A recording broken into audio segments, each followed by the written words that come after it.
गंगा यमुना के इस प्रदेश उत्तराखंड में कई ऐसी भौगोलिक गतिविधियां हो रही है।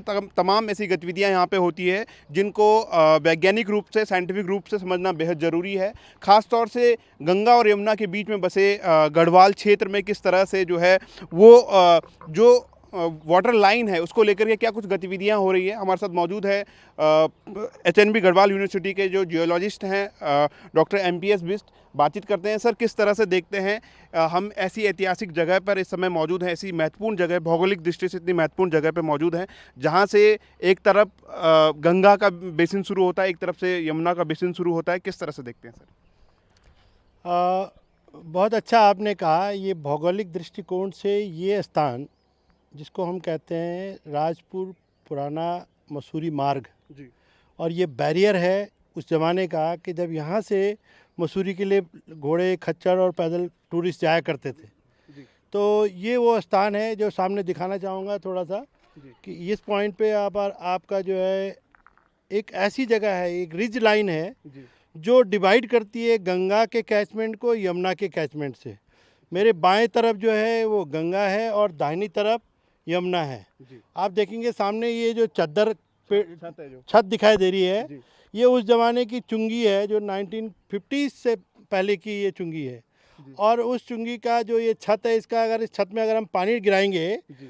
तो बाईं तरफ जो ढाल दिखाई दे रहा है, जी। वो बाईं तरफ जो ढाल दिखाई दे रहा है वो पानी जाएगा गंगा में जी। और उसका जो दाहिनी तरफ का ढाल है वो जाएगा यमुना में। This is one of the best example एक जियोलॉजिस्ट के लिए, एक ज्योग्राफर के लिए, एक पर्यावरणविद के लिए कि कैसे वाटर डिवाइड को समझा जा सकता है। तो आप देखिए कि इसकी जो गतिविधि है एक भौगोलिक दृष्टिकोण से, क्योंकि यहाँ पे दो चीज़ें हैं। भूकंपीय दृष्टिकोण से यहाँ पे एक बहुत महत्वपूर्ण फीचर है जिसको हम बोलते हैं मेन बाउंड्री थ्रस्ट। अच्छा। वो भी इसी स्थान से गुजरता है। अच्छा। और ये मेन बाउंड्री थ्रस्ट क्या होता है? बेसिकली एक टेक्टोनिक अलाइनमेंट है। विवर्तनिक कारणों की वजह से यहाँ पे चट्टान एक दूसरे का भेद रखती है।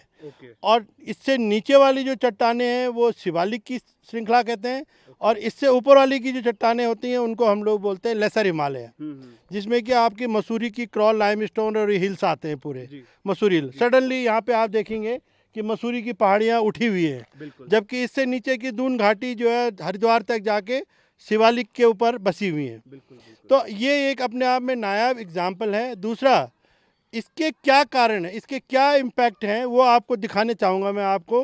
मेरे यहाँ बाईं तरफ देखना चाहेंगे कि यहाँ गंगा के कैचमेंट में जैसी ये नदी ऊपर के लिए बढ़ती जा रही है तो इसको बोलते हैं हम लोग हेडवर्ड इरोजन। और वहाँ धीरे धीरे करके इरोजन करते हुए ये यहाँ अपने यमुना के जो ऊपरी जलग्रहण क्षेत्र है उसको अपनी ओर आकर्षित कर रही है। इसका उदाहरण एक जो हम देख रहे हैं, जिस तरह से ये पूरी घाटी, ये हम देख रहे हैं कि ये घाटी ऊपर की तरफ बढ़ रही है। हाँ, इसी को हम कहते हैं हेडवर्ड इरोजन। ये धीरे धीरे जो चैनल्स होती हैं, जनरली नदियाँ जो है जब बहती हैं तो धीरे धीरे नीचे जाते कटान करते हुए गहरी होती जाती हैं, लेकिन यहाँ पे इस स्थान पे जहाँ से नदी शुरू हो रही है वहीं पर इतना डीप इंसिजन है, इतना गहरा कटाव है जो इंडिकेट करता है कि ये ऊपर की ओर पहाड़ की तरफ कटान ज़्यादा कर रही है। उसको हम हेडवर्ड इरोजन बोलते हैं। और इसीलिए ये धीरे धीरे करके जो हमारा इधर का जो यमुना का कैचमेंट है इसको अपनी ओर आकर्षित कर रही है, धीरे धीरे इसको कैच कर रही है। तो जिसको कहते हैं रिवर कैचमेंट। मतलब एक नदी क्षेत्र का दूसरे नदी क्षेत्र पर अतिक्रमण। हाँ, अतिक्रमण हुआ है बेसिकली। तो ये एक एग्जाम्पल है। और दूसरा, अब आप देखें कि यहाँ पे बहुत सुंदर पहले किसी ज़माने में लाइमस्टोन की क्वेरी हुआ करती थी। आप सामने देखें पूरा लाइमस्टोन एक्सपोज है। ये जो मसूरी हिल्स है इसको हम मसूरी सिंक्लाइन का लाइमस्टोन बोलते हैं। और लाइमस्टोन के यहाँ पे अलग अलग ग्रेड है, उनको हमने नाम दिया है geologically crawl A, crawl B, crawl C, crawl D, crawl E।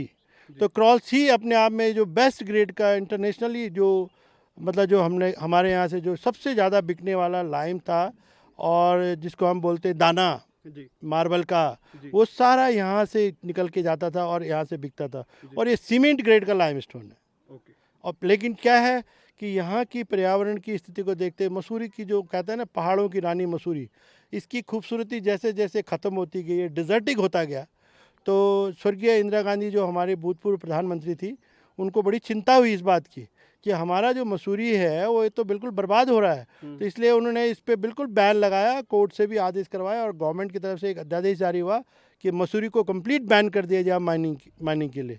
और तब से लेकर हमारी जो एक टास्क फोर्स, जो गढ़वाल स्काउट की जो टास्क फोर्स है, उन्होंने इसको बहुत ग्रीनरी की तरफ कन्वर्ट किया और आज देखें आप, बिल्कुल ये मसूरी हरा भरा हिल हो गया है।